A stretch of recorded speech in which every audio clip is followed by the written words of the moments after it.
why we must look into the dark and how it brings us balance. Hello, Will Perry. Welcome to another Keeping the Conversation Alive. We'll just get rid of that. So, yeah, this is where we found balance. And this makes me think of the yin yang. It makes me think of Star Wars too, the dark side. I don't know whether you're a Star Wars fan or Matrix, or I think there's a lot of analogies about this, referencing this in life. Around us about this balance between kind of the light, finding the light, and the darkness. And the darkness I'm speaking about is the darkness within. Because changing our negative thoughts that guide our actions is a really tricky, difficult thing. Really complex. So I'll talk about a sensitivity to negative emotions and how that drives our actions or sabotages them, how it gets in the way of what we want to do, what we set out to achieve, what we motivate ourselves to do, and then we don't do it, and we get diverted, get distracted, but I don't mean just generally get distracted and then crack it out when we get the pressure. I mean, we actually, subterfuge. We sabotage ourselves again and again and again, or get ourselves into relationships that again and again and again that are negative. And this makes me think about darker thoughts. I'll often speak to people about when they open up about the dark thoughts they have about themselves, either in their subconscious that they believe to be true, and that's like when you get to the really rubbing my hands together, the really interesting stuff. But you get emotions come up suddenly, wave of emotions, and or some people quite calmly or coldly saying, with shock, some of the things that they think about themselves. And these dark thoughts, this is where we need to go to, rather than go, I can't deal with that, and cover it over, because that's where it builds and grows and becomes more dangerous and more negative. Yeah, so what people are struggling with, what you're struggling with, we tend to fear the dark, but that's ironically exactly where we need to look. So within myself, God, how many? I've been in a position with my business where I've kind of felt the expert, and I know this actually from when I first started up, when I was at the BBC, maybe huge 2002 maybe. I was working in a really interesting place. I was kind of that knowledge expert, and it was just a fascinating thing. I didn't have to worry about getting clients brought to me, or anything. It was like we were running this thing and we were the experts and we were designing it and delivering it, and boom, boom, boom. It was awesome. And that's the luxury you get with the corporates, for example. However, we were being managed. We were talking about leadership management. We were being managed by somebody that wasn't. Yeah, it was ironic. Somebody that wasn't a good manager or leader. So I was fed up with that irony, and it's like, right, I'm going to go and set out on my own. And at the same time, my sister, or just after that, my sister died. Or what fueled that was the clarity of like, yeah, my sister died, and it was like, right, that's it. I'm not taking this anymore. She died just after I started a job at a new place, and they bit my hand off, and I thought, oh, why is that? Because my credentials were really good, and when I came in, and they said, oh yeah, we're about here, and you're here. That's great. We want to improve our coaching side, and it was rubbish. I mean, it was like, boom, you're down here. They were shocking, but I gave them.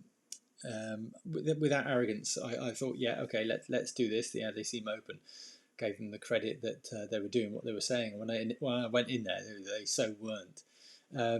And my sister died just shortly after that, and obviously that had a massive impact, and it took my tolerance out of that for irony. And I was like, no, I'm not going to do that. So that's when I went, after a year, I went, you know what? I've shaken the cages in this organisation, and I'm out. I haven't got the tolerance, the patience to be a baddie. Just, I'm out. Piss off. Because they took me in for a disciplinary, and that's when I handed my letter in and said, right, fine, I'm off. And actually, my manager at the time, who was a lovely person, but an ineffectual manager, again, irony, because they were scared of the boss. Great irony there. And in fact, the whole system was the organisation, which was small, was terrified of the main boss, and he was an awful person, So not awful person, awful manager, leader, just a numbers cruncher, and created fear. and pressure. So not great when you're in a consulting business. So the great ironies of life. So at that time, it was like, yeah, they were pulling me in for disciplinary for, I can't even remember what it was for being a bit out there, I think. And that's what I intended to do. It's like, you need to shape, you need to see things differently. And I was being a bit of a maverick, and I was doing it intentionally. And I knew it would backfire, and there was no way with it. They had a reshuffle, and the things were getting worse, and it was like, no, I can't play this role of keeping quiet and just towing the line. So I handed him a notice at the time that they'd sat down to give me this very uncomfortable, difficult disciplinary, and which was the start of let's see if we can get Will in line. And it's like, actually, no, you can't. And this ineffectual manager cried in front of me, and it's like, yeah, that kind of is illustrating not there's anything wrong with emotions, but it was like it indicated the pressures. Anyway, I set up on my own, and that's when I realised all these difficult things coming out about. I was like, oh, I'm this knowledge expert, but actually the 80-20 rule that I thought, where you do your stuff, and there's 20% of getting customers, was around the other way. It's actually 80% is getting customers and building client base, building structures, building webinar stuff and systems and processes, and it's only 20% of the time that you can actually give yourself to these the things you're a kind of expert in. It was like, oh no, that's a difficult thing, and I struggled in the setting up the knowledge base, the building the what I needed to do in that 80%. The putting myself out there was the biggest thing. I felt really uncomfortable to put myself out there, and to say, actually, I'm a bit of an expert in this area, I can do this really well, I can do, that, and still now is like quite an uncomfortable thing to do. And I think to a certain degree that's natural, but there are people that do that really well, put a really good elevator pitch for themselves and make it say, this is the problem, this is the solution, this is why you need to get it, and this is why you need to get it out. It's really simple. And I'm much more comfortable about those sorts of conversations now than I was back then. But of course, it was bread and butter then that I needed. I needed to pave the way, and it was so difficult. So the dark side, when you've got a struggle, your mind goes, when you're backed into a corner, I've said this before, your brain comes up with solutions that aren't logical or reasonable. And those are the dark thoughts. And whether it comes to suicide, whether it comes to, thoughts about, maybe everyone's better off without me, maybe, or what's wrong with me, taking it back a bit, rather than trying to be extremist.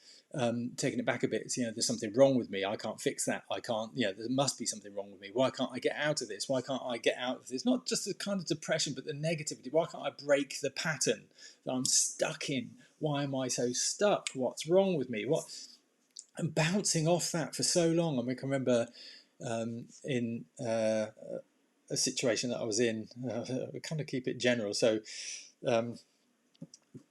because certain, oh God, I'm watching what I say now, but in a marriage, I was, I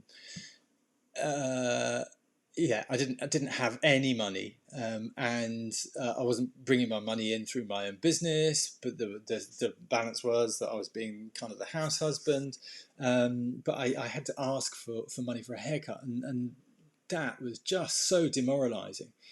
And in those times, kind of trying to value yourself, but feeling demoralised, but of course, all that happens in here. It's a difficult thing, and so compounds the futility of it, the dark side of thoughts about yourself. So, what do we do in those moments? What do we do when we get to those dark? There's something wrong with me. There's something broken in here. There's something wrong with this situation. Why do I attract or put up with these situations? What's wrong? What's going on? What is it that I can't see that is keeping this in place? When we can't find the solution to them, it's like, dark thought, kill yourself, or, which for me has never been a prevalent thing. I've thought things like that before, but they're fleeting. I would never consider that for myself and my children. But you have dark thoughts, what's wrong with me? So there's no solution coming other than the darkest possible solution. So it's like, okay, well, what do you do? I know, just forget about it and smile. It's so futile, so desperate that you just have to carry on and just get on with it. Yet we fear the dark. So what's going to be in there that we can't see? What's going to be in there that we don't want to see. And sometimes I used to use this, we have a torch and we can't look in there, and it's like, oh, it's too difficult, so we don't look at it. It's too overwhelming, because we've been to that point so many times that we don't know the answer, and nothing we find answers that darkness, that we just avoid it, we fear it. Yet that's exactly where we need to look. How long am I taking? 10 minutes. Right, I'll wrap it up quickly. That's exactly where we need to look, because it's in the darkness that we find the answers. And it's in the darkness that we realize it's not so scary. It's in the darkness that we realize that's where the answers are. We can pull ourselves into the light. So find yourself, the solution is to find yourself a guide.